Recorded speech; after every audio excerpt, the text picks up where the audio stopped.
Bonjour Pékin. L'Italie va accueillir les 12 et 13 novembre prochains un sommet international sur le conflit libyen.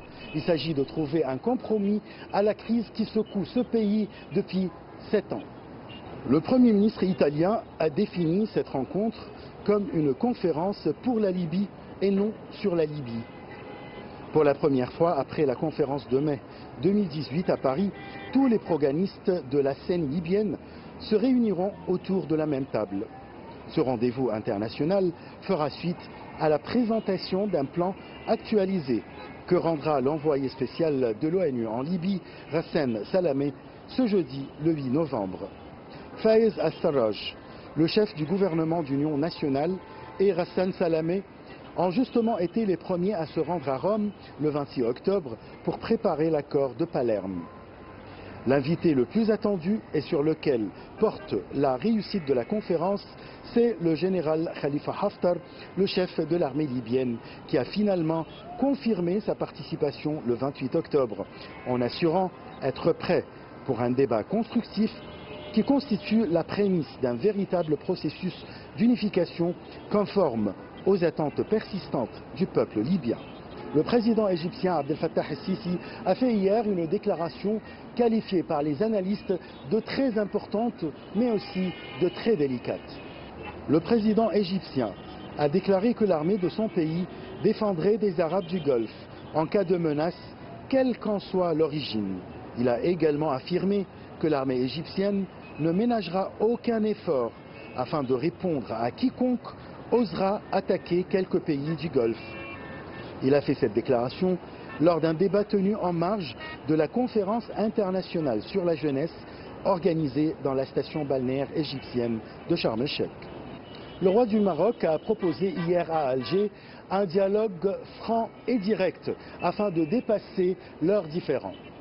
Dans un discours à l'occasion des 43 ans de la Marche verte, le roi du Maroc, Mohamed VI, a appelé l'Algérie à un dialogue direct et franc pour dépasser les différends entre les deux pays voisins. La frontière entre l'Algérie et le Maroc est fermée depuis 1994 et la dernière rencontre entre les chefs d'État remonte à 2005. Pour dépasser les différends entre les deux pays voisins, le roi du Maroc a appelé l'Algérie à un dialogue direct et franc, en proposant la création d'un mécanisme de dialogue politique conjoint et de concertation.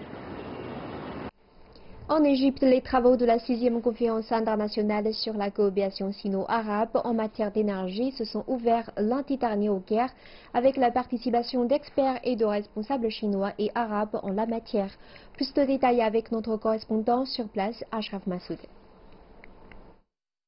Organisé sous le thème « Une route, une ceinture », des opportunités d'investissement prometteuses. Cette conférence représente une plateforme d'échange de points de vue sur la coopération commune et d'instauration de jalons de partenariat prometteurs dans le domaine du développement durable.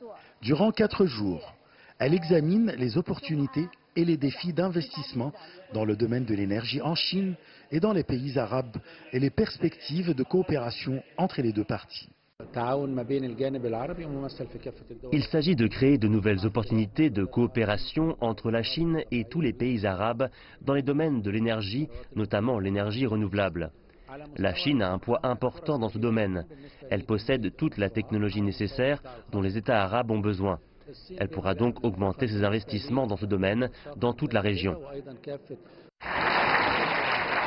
À cette occasion, le directeur adjoint de l'administration nationale de l'énergie en Chine, Liu Baohua, a relevé que cette conférence est une nouvelle plateforme de coopération entre la Chine et les pays arabes.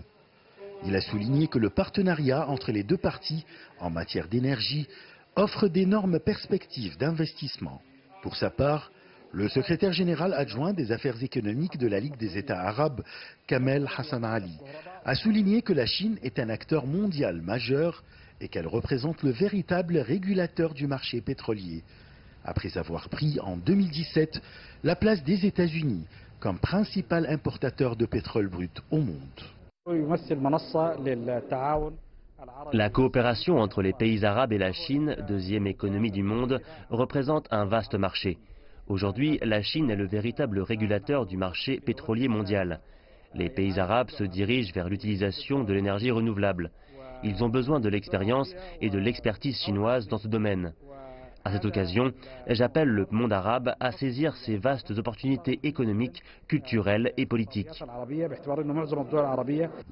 Cet événement de 4 jours discute de l'énergie durable, de la connectivité électrique, des utilisations de l'énergie nucléaire à des fins pacifiques, du pétrole et du gaz et des opportunités d'investissement dans l'énergie entre la Chine et les États arabes.